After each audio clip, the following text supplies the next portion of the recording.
Hi everyone, my name is Georgette Truan. I am the host of Fight CPS Real Talk with Ms. G, and I also work with attorney Vincent Davis. I have a guest. She's on my phone right now. She's on speaker. Her name is Lee, and she would like to share the story with everyone today. And I also want to share a story, Lee, if you don't mind, real quick. Last night I got a disturbing call. Thank you, honey. Last night I got a disturbing call from a family member of a parent. Um, it's not even an open CPS case yet. Um, but the social worker went to her house with the social worker supervisor, and they told her that they're going to, this is before an investigate. This is like the investigation phase, meaning the first day they met this woman, okay? They told her that she was not going to see her son again. Her son is 7 years old. So she thought that in her head that the social workers have the last say so. And they told her she cannot hire an attorney, that they're going to assign her one. Um, they completely lied to her. I, um, the call was around, I think it was around 1:25 in the morning. The family member kept calling me until my phone he kept calling me until I answered. And she, um, she cut her wrist and she wanted to kill herself. This particular family member broke the door down, saved her life. She doesn't want to be saved. All she's thinking about that she will never see her 7-year-old boy again. Um, this type of it, don't let them intimidate you. Don't let the social workers intimidate you. Do not let them coerce you and make you think that they, which we all know they have the last say. So yes, yes, okay, fine. But if you have the right defense attorney with you, he or she will stop them in their tracks. If you try to take your life like this mother did, that poor mother never had any priors. It was just a freaking allegation from a teacher. And she wanted to end her life because she can't live without her child. And I totally understand that, because when they do this to your kids, you feel like a part of you is missing.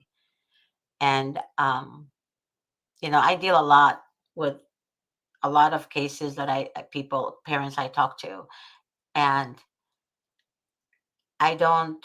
Um, Most of you guys know this. I can talk to you guys all hours of day and night, but I literally didn't sleep. I All I think about is her and her son, and how they're manipulating the situation and how they continue to manipulate the situation. Um, but I'm letting you guys know this: get the right defense attorney. Do not think that they are favoring one parent over the other, because at the end of the day, they don't like either one parent. Um, their main goal is to put the baby or the child in an adoptive home. We had a whistleblower last week. She was on my show. She expressed to you guys what they do.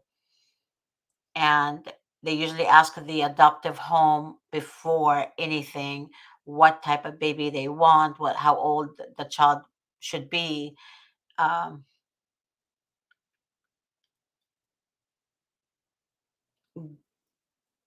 they know what they're doing, but they will never admit, because they're a cult of demons, like they're demons.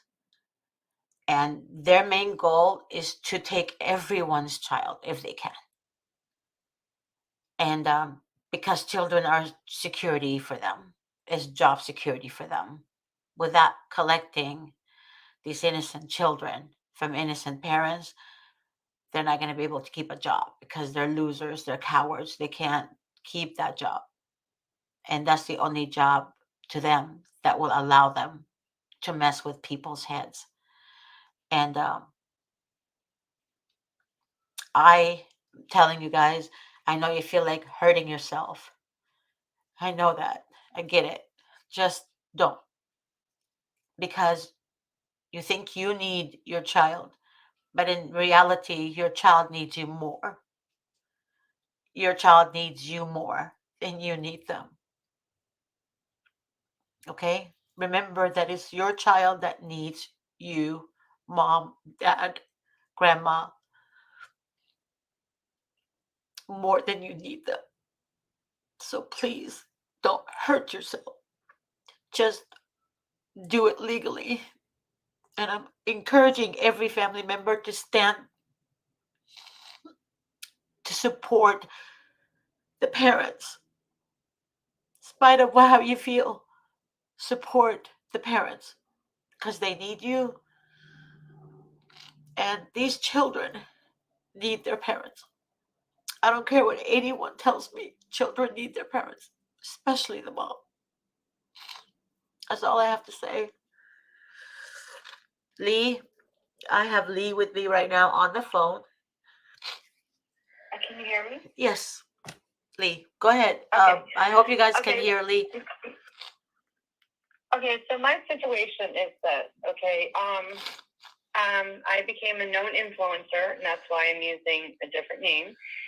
And DCF basically decided to go on a witch hunt, and because it became known that I was mentally ill due to a stalker who's been harassing me for the past 3 years, I left social media. I haven't live streamed in a long time. I went completely off the grid pretty much. I've done everything they've asked me to do. I'm in therapy twice a week. I take my medication as prescribed. I've always been compliant because of where I used to go to get my psych care, where I had gone for many years, well over a decade, going on over 15 years actually. I was surprised that because when the psychiatrist came in, I had passed out and I was under a lot of stress and I had a syncope episode. So I was in therapy at the time, and I didn't realize that they had a policy that they make you go to the hospital. Well, I was on the phone with urgent care through my PCP, and so I was willing to go get seen because I passed out before. They said that my blood pressure was high, but my pulse was very faint. So to make a long story short, they sectioned me, and then the clinic that came in, the crisis came in, said I should never have been sectioned. I was there from like a Monday morning until like a Tuesday morning at 4:30 in the morning. I was calm completely the whole time. And the hospital actually thanked me because I calmed down several of the other psych patients. And they apologized and they said, we're sorry that this had happened to you. This is very alarming that this had happened to everybody that was around and da-da-da-da-da. And then they were like, this should never have happened to you. And they let me go. So when I went to court, it was brought up at the fact that and DCF attorney was like, well, we're not clear if Lee had left the place that she went to or she was thrown out. And I explained to them that I actually was thrown out. I was discharged because they caused the scene, had 10 police officers try to get little old me. I was like, wait, what? And I let them know that I had a sensory issue. And they didn't seem to care about that. And I felt very intimidated. And I let it be known before that I had been violated and assaulted by a police officer, like sexually assaulted. What was the word we're supposed to use? I don't know if we're supposed to use any other word. It's okay. You're fine. But, okay. So I apologize for that. It's okay. So that's been like a record of that in the place that I went to therapy. They knew this. So when the doctor had come in, the psych person came in and accused her. Well, she's made several threats, and my therapist says, no, that's the person who's been calling in pretending to be her. They've had me swatted by the local police 12 times over these hoax calls. So I ended up leaving. I'm just finding new therapy, and I'm actually meeting with them twice a week because she's giving me a chance to pretty much unload. So that way we can discuss to continue with my goals. And basically I've been a normal person, Miss G, right? Would have a hard enough time going through everything I'm going through. But let alone somebody who's mentally ill. So now I put a petition out there because parents with disabilities should have the same rights as parents who are not disabled. Because parents who are disabled or have any type of disabilities are more apt to get their rights terminated versus a parent who doesn't have a disability. Yep. And you can look that up, and that you guys know that this is fact. And it's the fact that I've been a really good advocate for my daughter, and the fact that she's been in DCF custody 2 years. She's level 3 autism. She's severely autistic. I go to parenting classes every month. I graduate in May. I get my certificate as well for autism awareness, because it goes for like parenting as well as autism. So my house is pretty clean. It's not been, it was cluttered before, but it was because I had 2 kids as well as myself living in a smaller unit, and they outgrew a lot of stuff, and it was just like, how it is, an autistic child. She was getting into everything. Yeah. She would like to rip paper, and she would like to play in her feces, so we were going through a lot of blankets and everything, and peeing and pooping, and she's throwing diapers and whatnot. I was doing the typical mom thing. So like the laundry, oh my goodness, don't even get me started. So if y'all been there, all the single mothers or single dads who are acting like the single moms too, y'all understand what it's like to have laundry with kids, let alone, a disabled child. So, I've tried to think of like a very positive outlet, because unfortunately, you were talking about the young lady that lost her child and everything. I had a suicide attempt back in 2011. And I will never do that again, because it's the most selfish thing you could possibly ever do, because it hurts not only yourself, but you hurt your children, the people around you that love you. And that's what I want to say. Like, always, there's always somebody out there. If you ever think that somebody doesn't give a damn, somebody actually does. There are actually people that do, and your kids love you and need you most of all. Yeah. And like I said, that I had to get help, and I had to learn to love myself. And I suffered a stroke 2 years ago, and I didn't have an emergency caregiver. I won conditional custody just days prior. So what did they have to do? Because my husband decided that he didn't want to take responsibility. He left when I was pregnant. She's going to be 6 years old. So the fact that he didn't come forward, nobody else wanted responsibility for my family, and nobody outside of the state was allowed to. So it's like I was kind of, my back was pointed towards the wall. I recovered from my stroke. I got speech, physical, occupational therapy, did everything I was supposed to do. I've done everything they've asked me to do, Miss Jean. And now, because of the law states that the judge said no a few weeks ago in court. I said, please, Your Honor, I pray, please, God, please, Your Honor, don't take my rights away. I've done everything. I've bent over backwards, and I showed the progress my daughter's made. Like, that you cannot take a parent away from a child, because what happens is when you sever that bond between the child, and when that child has a bond with that parent, what happens with that parent is that what happens is that when you have a child, especially that's nonverbal, she's the only one that she's used to me. I'm the only one she trusts. I've taught her countless things that no institution will ever be able to replicate. And if we're like separated permanently, it could be severely detrimental and traumatizing to my daughter's well-being. And people don't understand that. And people with autism rely heavily on routine and familiarity, both of which are disrupted when they're removed from their primary caregiver's custody. And the APA states that maintaining family unity where possible is crucial for emotional health of children with special needs. It's unfair that a lot of parents get persecuted for having a mental illness. And this is what has to stop. And this is what the National Council on Disability for Parents with Disabilities. This is why, I'm trying to advocate for this. This is why I'm trying to get the help for this. This is why it's so frustrating, because I'm intelligent. I'm not stupid. I'm not dumb. I'm sorry. I've done everything, and I don't understand, how they can just steal my baby and take my baby away from me. I don't understand how this can happen, Miss G. It happens, baby. It happens. It happens to the. It's not that you're not intelligent. You're very intelligent. You're a good woman. You're a good mom. Problem is, like you all know, they make money, and the whistleblower that was on my show last week, she even said that for a special need child, they make way more money, like extremely more money. Well, that they tell you, the shit's gonna hit the fan when I tell you what happened. My daughter was assaulted in DCF custody last year, and they knew about it, and they didn't tell me. And when I didn't realize, and my DCF worker didn't realize until we saw my daughter on the visit, because I hadn't seen her for like a month because of COVID. And so when I first saw her, I started to, like, my worker started to cry.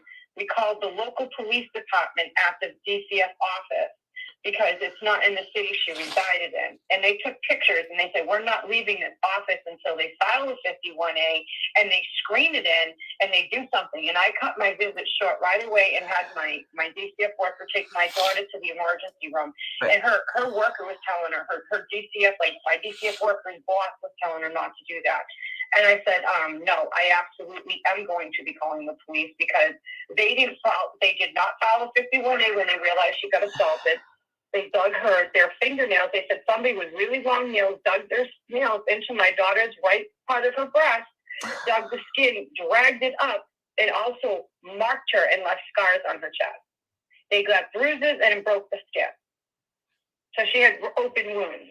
And so I had her taken to the hospital, and that the doctor said something with really long nails. And so now I find it odd that they said they're trying to transition her out of a group home setting, but yet somebody from her old school system wants to, like, adopt my daughter, and that's what I found out. They had her spend a couple of nights with my daughter overnight, thinking that, oh, she seemed to sleep good. They lied to me about everything, and I know every trick in the book when it comes to a lot of crap. I have a really good DCF attorney, and he's also a civil rights, unfortunately, he had a set of parents that lost a son in DCF custody. He actually died. He was killed in DCF custody. And he represented the parents that actually lost their child and had to sue DCF and won. What's the? Can you share that? Can you share that with me later in a text message, so that way I can at least recommend him in that state with everyone that needs it? Yep. Okay. Yep, I will. Because, like, from what I gather, I think from what he said, he won. He didn't share too much with me, but he also said that, like, because it's abuse of discretion when DCF does this, and I'm in the process. I want to file a Form 388 to change custody, because I've done everything that they've asked me to do. And my DCF worker has had nothing but positive things to say about me. And then when they had the adoptive care worker come out, they have somebody who supervises the visit. She said that my visit went so well with my daughter the very first time. And she's like, wow, she sees how well my daughter reacts to me. She sees how my daughter can look at the camera and say cheese, and I got it on video. I've taught my daughter to drink out of cups, cans, bottles for the first time. She's talking and saying words she's never said in DCF custody, only around me. Like, that bond, when you have that bond with your child, when you have that relationship, and you have that consistency, that's what we had every day. Got her on and off the bus. Why didn't that attorney help you, though, Lee? I'm sorry to interrupt you, but if he's a good attorney, why is he not help? Like, what did he do for you? Okay, the trial is, so the trial for the intent for adoption, because there's a concurrent plan right now. Okay. And the concurrent plan is for unification, as well as the intent is their adoption. So that's, like, going to be in July. Okay, good. He's helping me, but we're trying to get my daughter back first, and then he's going to deal with that aspect of it afterwards.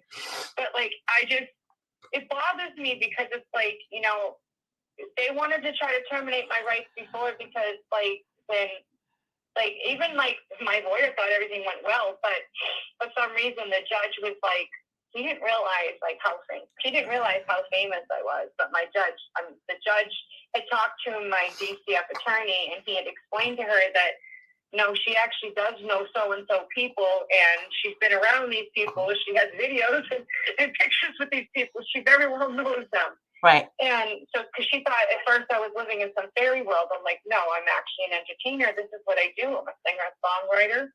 I showed what it was like on Instagram Live at one point, to show what it was like to be an autism mom.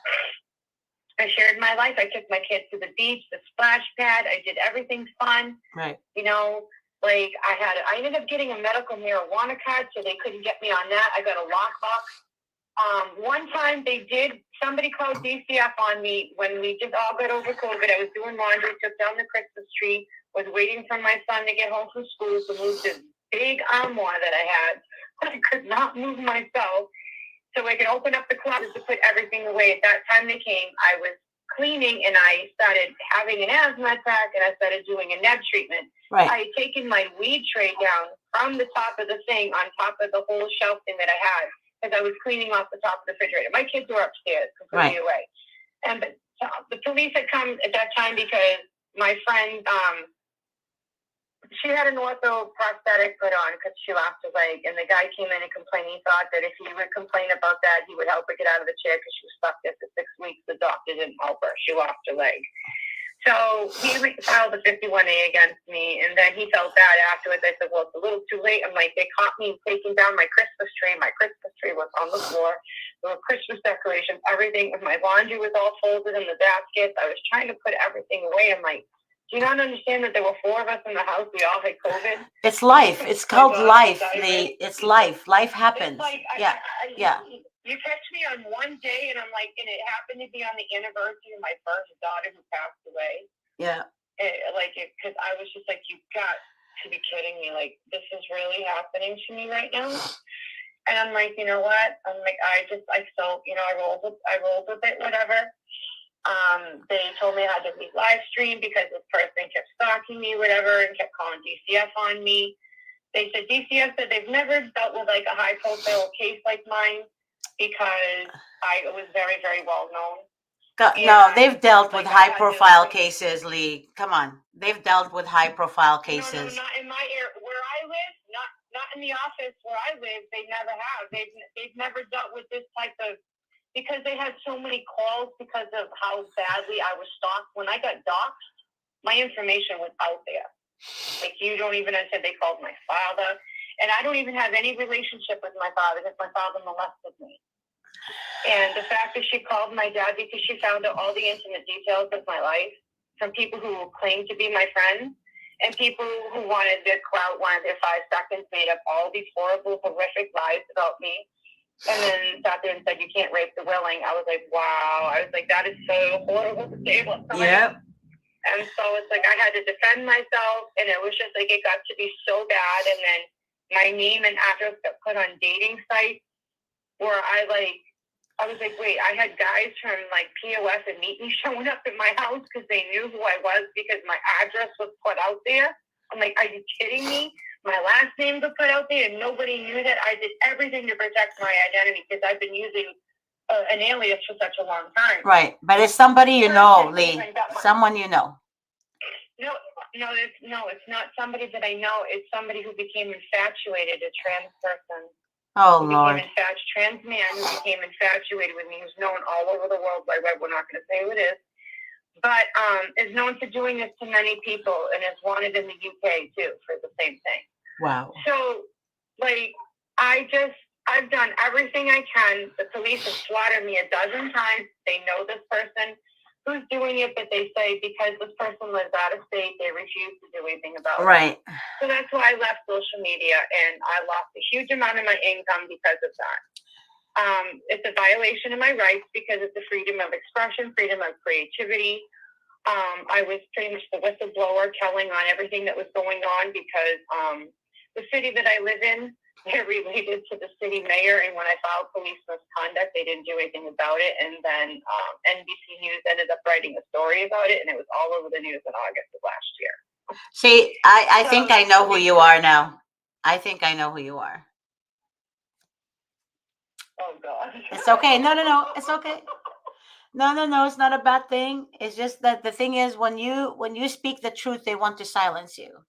And unfortunately, that's just how it works. Okay.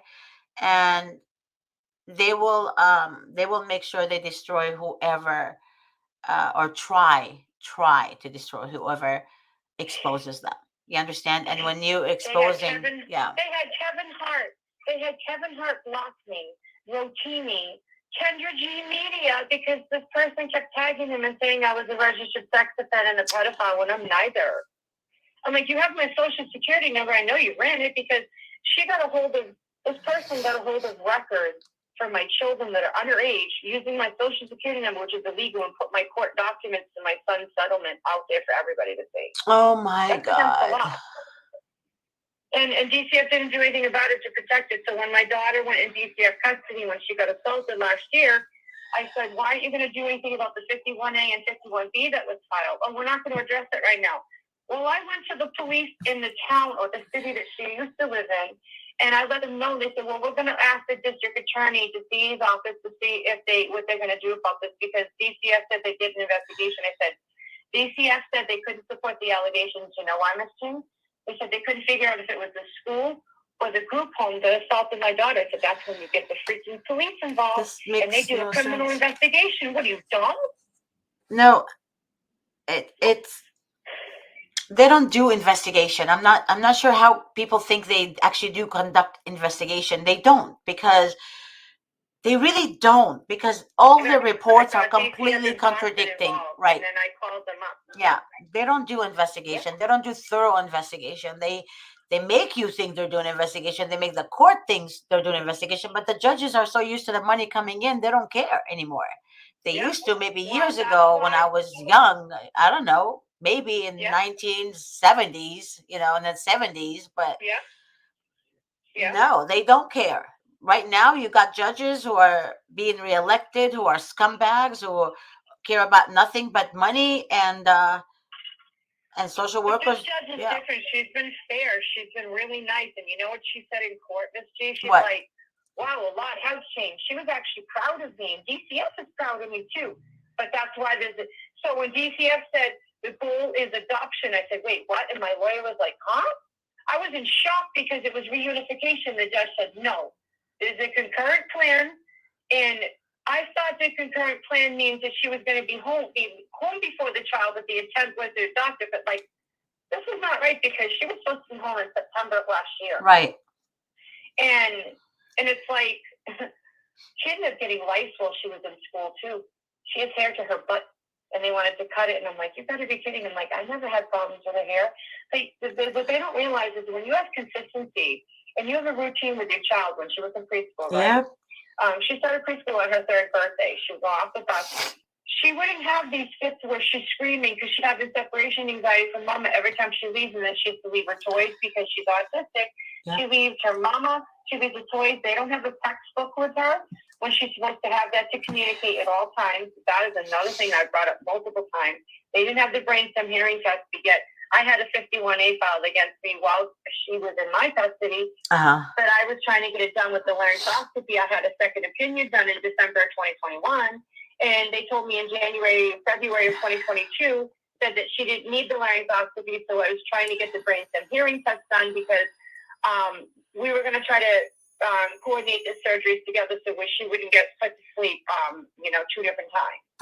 So when I took her to the second doctor, the specialist, he was a second opinion. He said that her type 1 mouth cleft was not significant enough to cause the amount of aspiration because everything was going into her airway, or potentially could infiltrate her airway because she would outgrow it. He said that it wasn't significant enough to cause the aspiration. So he feels that based on all the scoping, everything that they've done before, that all the testing they've done, genetic testing and everything, that he believes that she would outgrow it and that she would need time to progress with age in order for her to be able to swallow more actively. Right. They tried to blame her. The school tried to blame her digression on me and why she didn't talk. I said, are you dumb? I'm like, with digression, when you with autism, she could sing and talk before. Now she can't, because that's what happens with autism, because it's a neurological disorder. Hey, Lee, I hate to interrupt you, but we have another guest. Her name is Valerie. She's in backstage right now. But I would like... I'm so sorry. It's okay. I would like to have you again on the show. I know you don't want to show your face because it's confidential, and you can't talk about an open case right now. Well, you can't show your face on an open case right now. But I can talk to you privately if you'd like. I'd love to talk to you. I would like that. You already have my direct information. We just texted each other. I'm gonna save your name to my phone so that way I don't lose any connection. Text it to me so I know it's you, because I have multiple people texting me from that area code because I wasn't sure. No, and I can send you my petition, and hopefully maybe you can sign it. I'll send you. I'll send you my business card, a picture of my business card. All right. Thank you, Okay. Evan. God bless everybody. And you know what? I just want to say this message to all your viewers. Never give up. Never let them see you sweat. Yeah. And you know something? When they want to sit there and say you're never going to see your kids or this and that, because they want to see you break down and break you. And that's what they want. Don't give them what they want. Mm-hmm. Fight against it. Be strong and show those assholes you can do it. That's right. Thank you for that, baby girl. Love you and God bless. God bless you too. Right, Bye bye. all right. Bye bye. Okay, so we have another guest with us. Her name is Valerie. Hi, Valerie.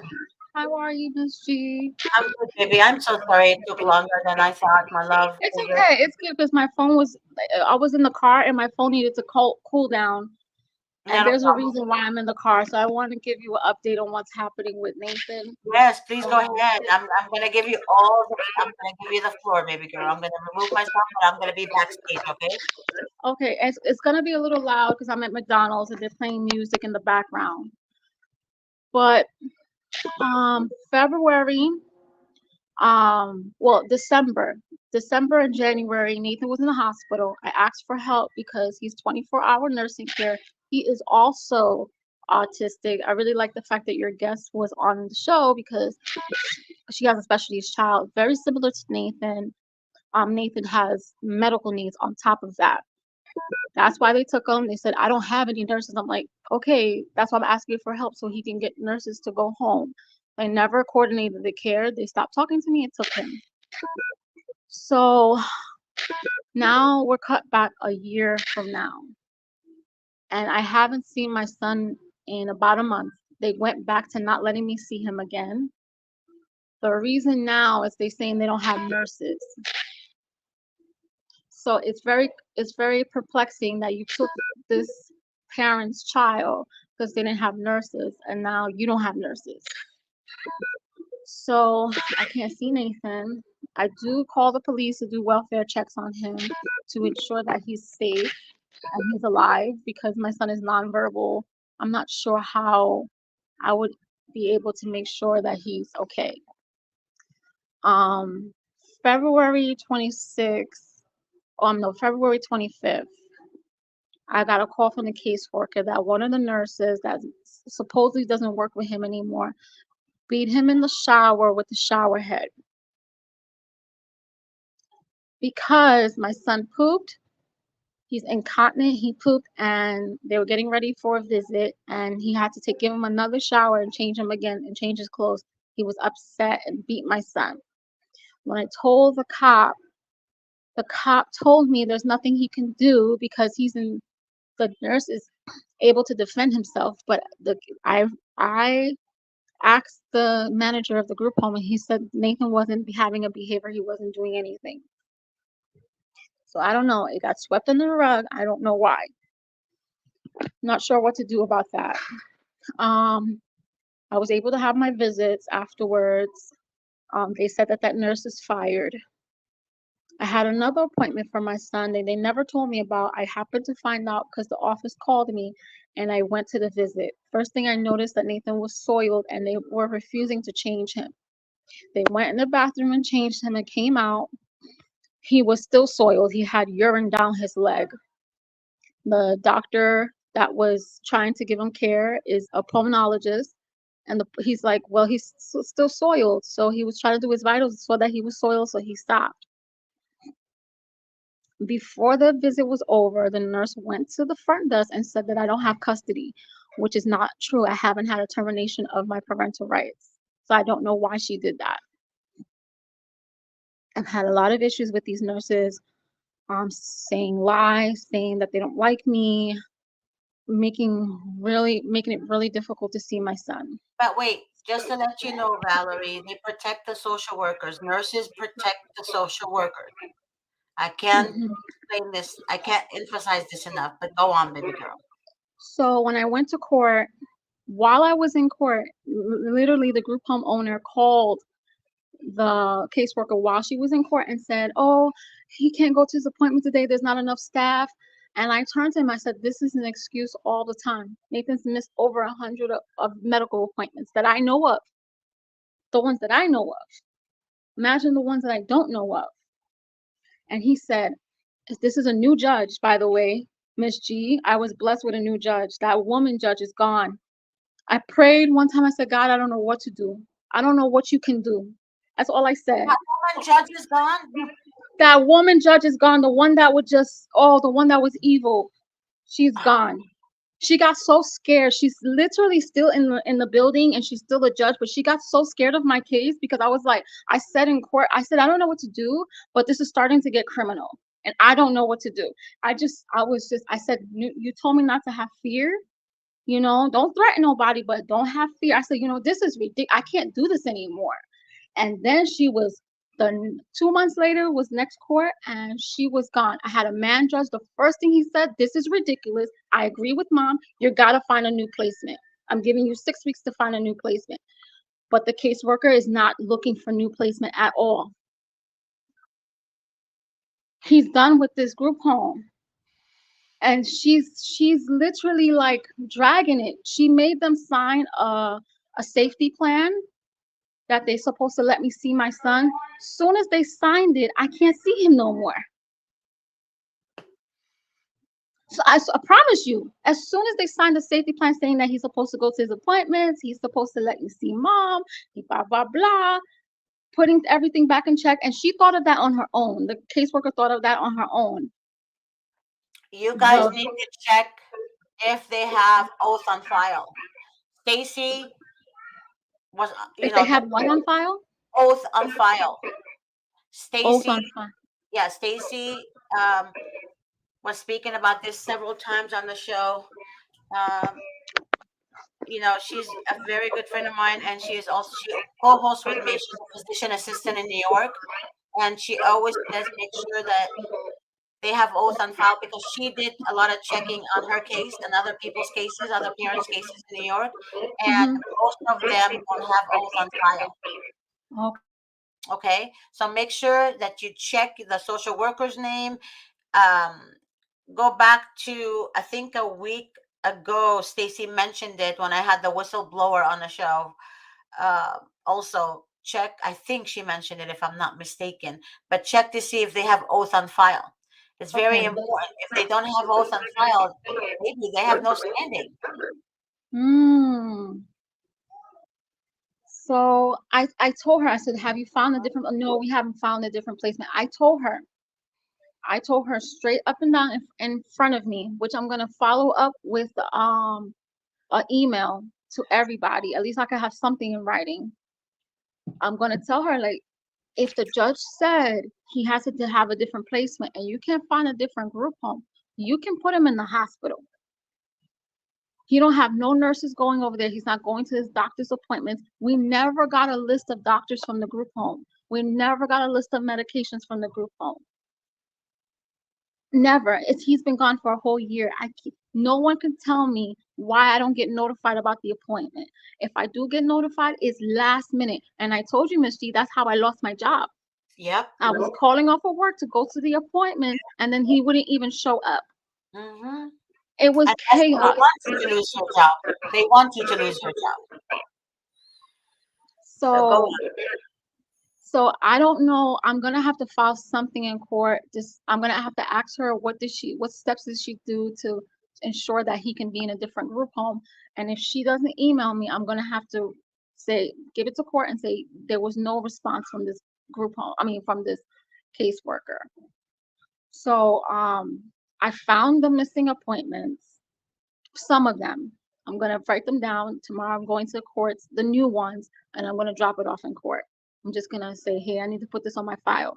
I don't know about oath and everything perfectly, but I want to have something there. Now, DCF was called because when the cop came, he said I have to call DCF by protocol, but I don't know what happened. I don't know what happened after that because he's staying over there at that group home, and they knew that he was physically assaulted in the bathroom. Everybody agreed with it. They know what happened. Also, he's supposed to have 2-on-1 because my son is very severe. He's supposed to have a nurse and one of the staff at the group home. Why was he in the bathroom alone in the group home? Because the nurse couldn't have an opportunity to hit him if there was another staff member there and they're supposed to be working together. No one can answer that question for me. They're not going to answer that question. And let me say why.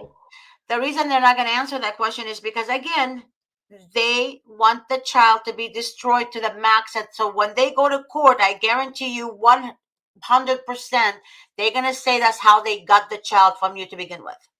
And a lot of people don't understand this demonic strategy that they possess, but that's the God honest truth. They destroy the children so much in their custody so they can tell the judge and the world that, hey, we took him from mom that way, so we're trying to work with them.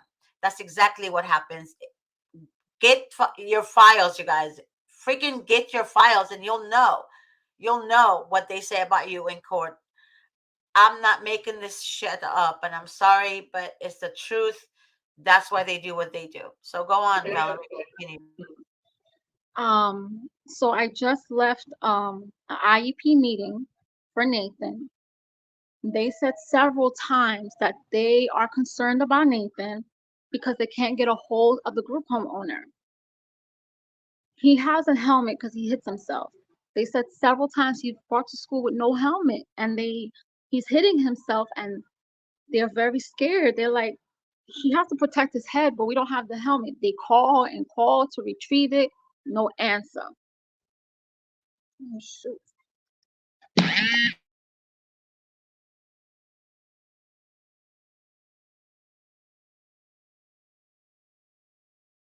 Are you okay? Oh, I think her phone died, guys. Hey, John, text me. I'm so happy. I am so happy. So John Doe, um, he said his case was closed last month and he got full custody, full and sole custody. I am so happy. I want you to text me or call me after the show at 626-631-8901. But it's best for you to text me first, John, to let me know you're calling me, okay? Again, 626-631-8901. That is my direct work number and my text number as well. You can text me on the number as well. I wanted to say hi to Rise Up. I miss you so much. I miss you a lot. It's good to see you. Sorry I look like crap today. I didn't sleep last night. And Mary Beth, I love you. Thank you for being on. And Lindsay wrote, my best friend child was legally kidnapped by the court system. Mom and stepdad moved one state over for a better life. Dad went when son was up for holiday visit and filed an emergency custody based off all lies, and they were all proven lies. Mom has never done drugs, never been in jail, never had as much as traffic ticket. Stepmom had ties to area due to job with FBI. Literally had zero reason to take her child, but did. Now the child is failing school, dad purchasing adult sex toys. Oh my Lord God. Oh my God.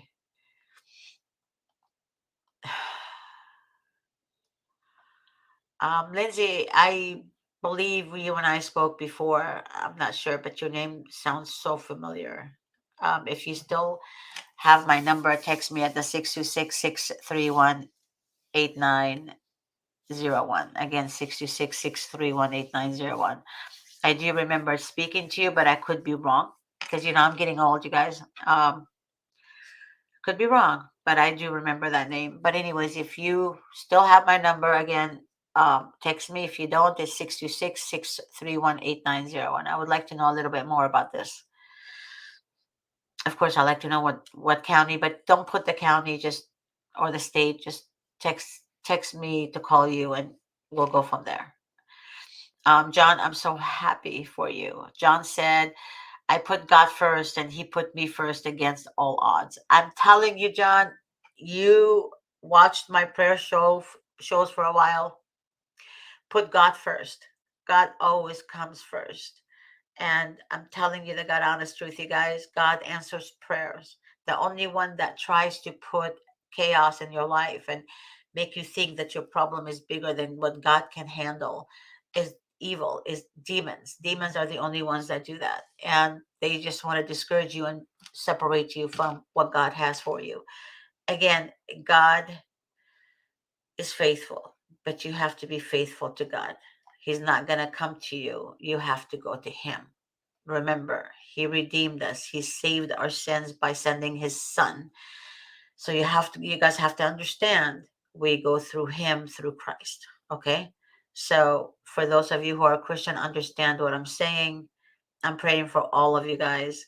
John, I am so happy beyond, you have no idea how happy I am right now. If I wasn't exhausted, I think I would have um, danced, did my victory dance for you, but I'm exhausted today. Lindsay, it's really, really, really bad. Yep, I can only imagine, baby. Every case is really bad. A lot of parents are clueless. A lot of parents are clueless on how bad it gets after, because I got a lot of calls from investigative CPS matters, and a lot of the mothers I spoke with today, as God is my witness, they said, Miss G, I'm a good mom. They're not going to do anything. I said, then why are you calling us? She just wanted to know if she should do a drug test. That's it. That's the only question she had. And I said, but you don't understand, it's beyond drug test. If they're doing this, they're going to do this, they're going to do that. She said, no, Miss G, I don't think so. I'm a good mom. So in her head, that's not the only mother I spoke with. I spoke to about 7 different states, and they all said the same thing. But in their head, they think that bad moms lose kids. It's not the case. I pray to God that they understand this before it gets too late. I'll, I hope to God you guys are spreading this also. You spread the news with everyone you know.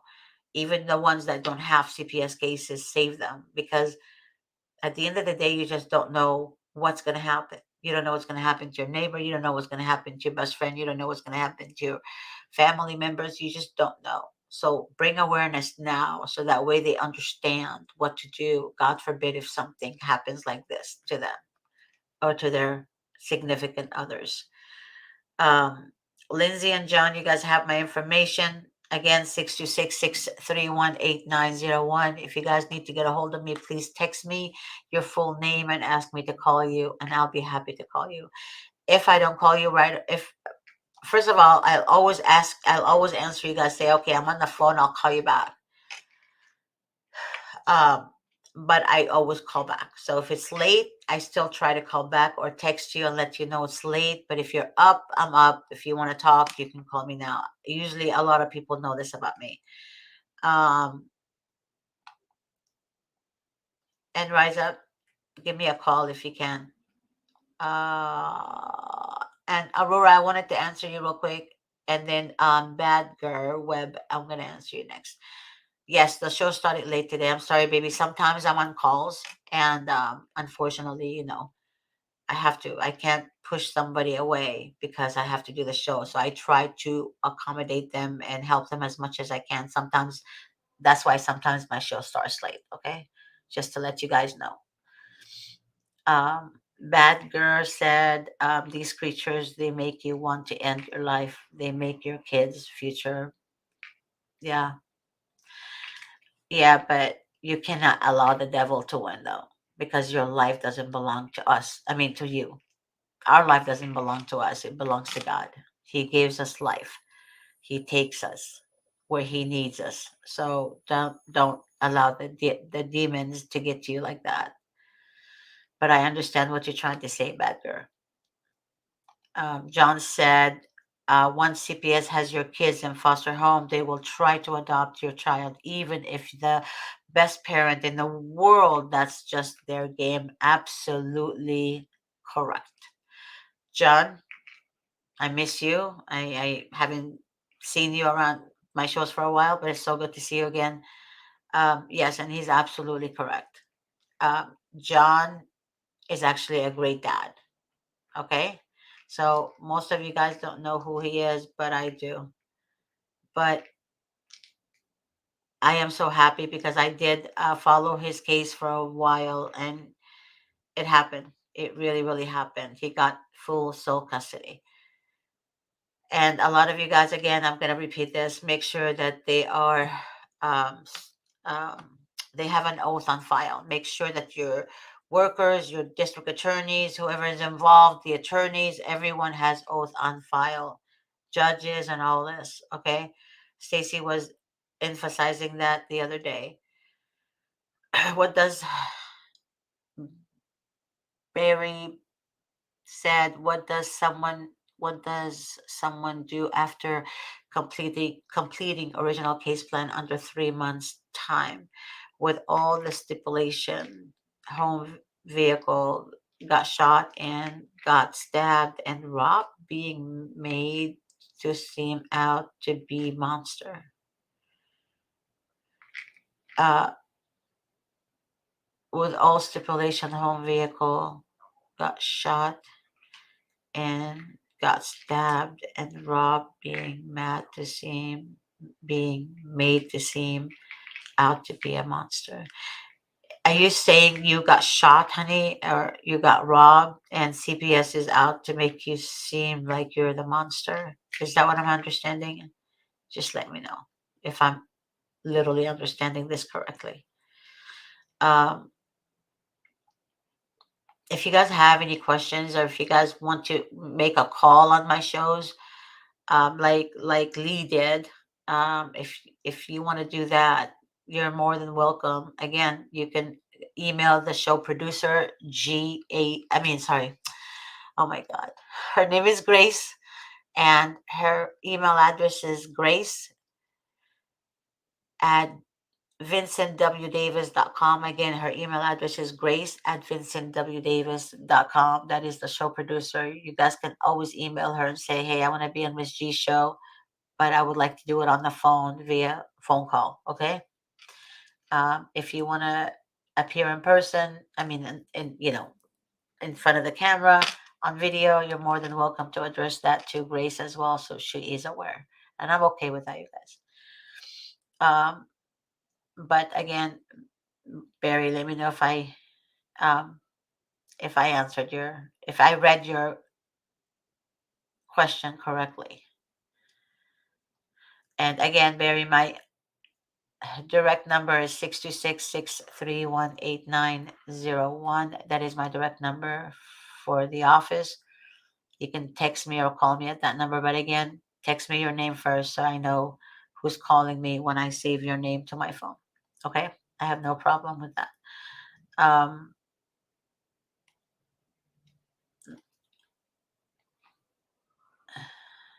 I'm waiting for another mother to address her question online. Waiting for her to do that. She's logging in, I guess, on her phone to address it right now. Um,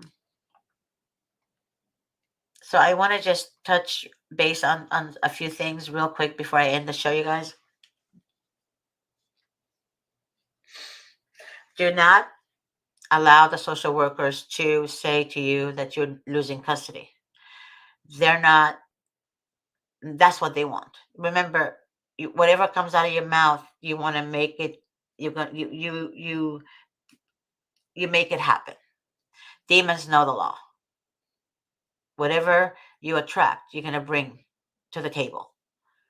Demons know the law. So that's why social workers always tell you guys you're going to lose your custody. You're going to lose your custody. You're going to lose your custody. Right? So it's what comes out of your mouth. So the power of the tongue, right? It could break you or it could bring you victory. So watch what you say over your life. Watch what you say. If you're hearing something that's not lining up with God from a demon, like the social workers, and by the way, all social workers are demonic. All Department of Children and Family Services everywhere in the freaking states are demonic. I don't care who they tell that they took this job to help children. If your mama, if your daddy, if your existence, I don't believe shit you say. You took on this job to destroy families. That's your goal because you're a narcissistic piece of shit and a coward. That's to all social workers out there from Miss G. So, this shit happens all the time. If you hear them say that to you, guard your ears. What you need to do is say to yourself, inside yourself, not out loud, I don't I don't accept that. To yourself, not to the demon that told you that. You say it to yourself, between you and God only. Say, Lord, I don't accept that. No weapon formed against me shall prosper. No weapon formed against me shall prosper. I want you guys to keep saying that. Do not let their demonic words affect you. You need to get yourself stronger than this. You need to fight for your kids. Like I said earlier on the show, you think you need your children, but in reality, your children need you more than you need them. Believe it or not, your kids need you more than you need them. Way more. I'm talking about 100 times more than you need them.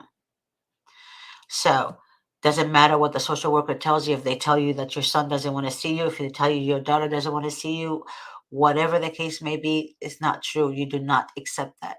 Once you accept it, you're going to make it happen. It's going to come to life. You don't want it to come to life. You don't accept it. When you accept them for what they say, you start crying, you start doubting, and that's accepting what they said to you. The last thing you want to do is accept what a demon tells you. Do not accept it.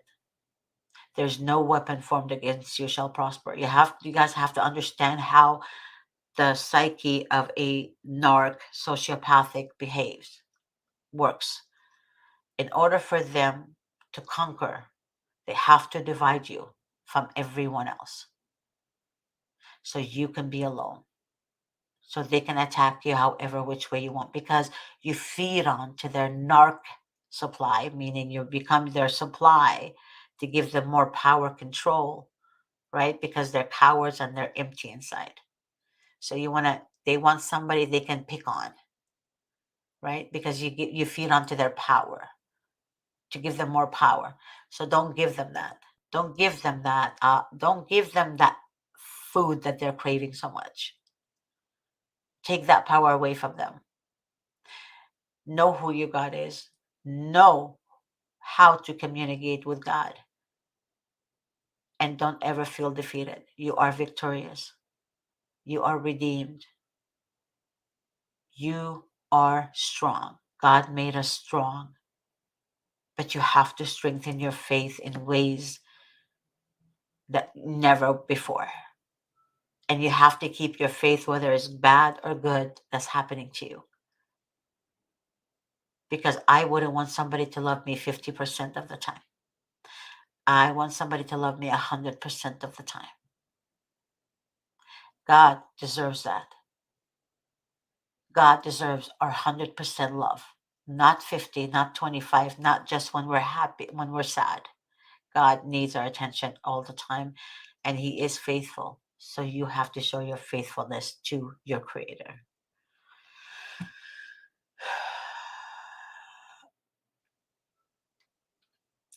Barry said, meaning had a lot of unfortunate circumstances occurred during that time. Um, the time frame of the case and has taken no consideration of the situation, plus told my husband to leave me, which he did. Still no kids. Exactly.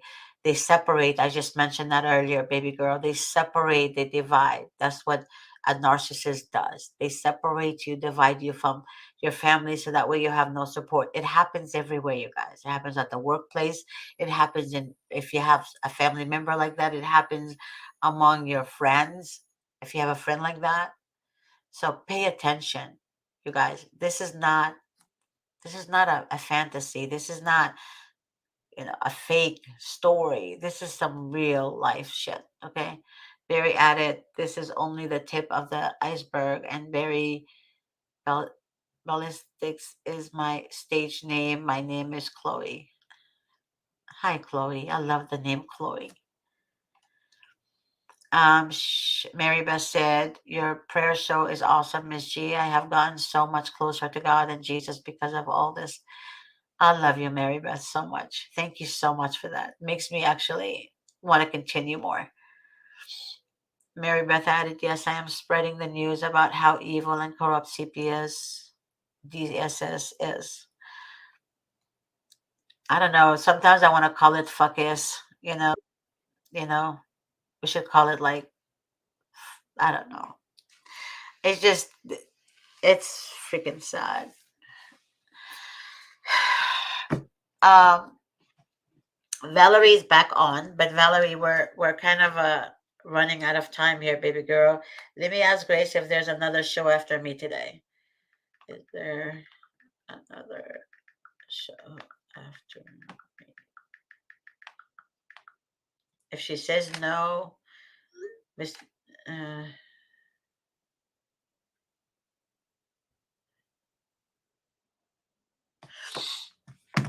Mary Beth, I read your text message, baby. I'll respond after this. Um, we're gonna put Valerie on real quick. Hey, Val. Right. I'm so sorry. My phone is because I'm in the car and it's overheating. That's Um, you know, the thing about DCF, the one thing I want to say is I want to tell parents they're contradictory. You can't do it, but they can. You cannot abuse your kids, but they can. So if you feel like this doesn't make any sense, it's not supposed to make any sense. It's supposed to literally be insane. So I'm gonna have more to my story, and of course my phone is not cooperating with me. But I'll come back on. I'll have a cool place to be because it's summertime in Florida. No electronics works, but it is to make you insane. So be strong, like the other caller, Lee. Be strong. Have faith. Don't let them take your mind because that's all you have at the end of the day. that is very correct. And if you do let them take your mind, guess what's gonna happen? You're gonna lose yourself. And if you lose yourself, you lose your child. And you last thing you want is to lose your child. Please don't lose your child. Um, so you have to be a strong-minded parent and work on your thoughts, work on your here and now, work on yourself. Stop if you're angry because of this, which assume you are, because every one of us get angry when they're touching our children. Be careful. Don't show your anger in front of them because every time you show anger in front of them, you're showing them that they have power over you. Every time you show anger to a narc, you're letting them know that they have power over you and they enjoy it and they laugh at it. Chloe said, "I was told that after I gave them a single drug test that I could begin to go in reunification with unsupervised visits. My son's my son's was night to night only to do exactly what I was asked, then added tasks." But oftentimes they say that to you guys that they're working towards reunification services and they don't work towards the reunification services. They give you false hope. It's all about false hope. Um, Chloe, please text me at 626-631-8901. Again, 626-631-8901. I'm gonna have to end the show, you guys. But uh, tomorrow is Friday.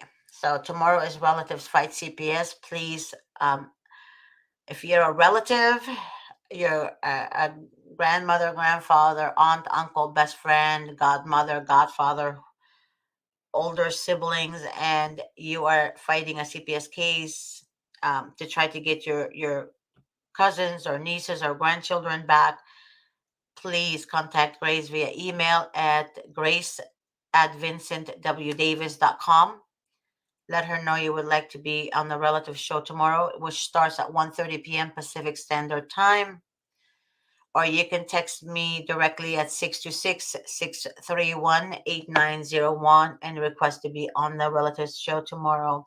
If you guys want to do it by phone, that's fine. If you want to do it on, video, that's fine too. You let us know your preference. Yeah, so see you guys tomorrow. And guys, the ones I give my number to here that I asked, please don't hesitate to text me now. God bless you guys. I will see you tomorrow at 1:30 p.m. Pacific Standard Time. Bye-bye.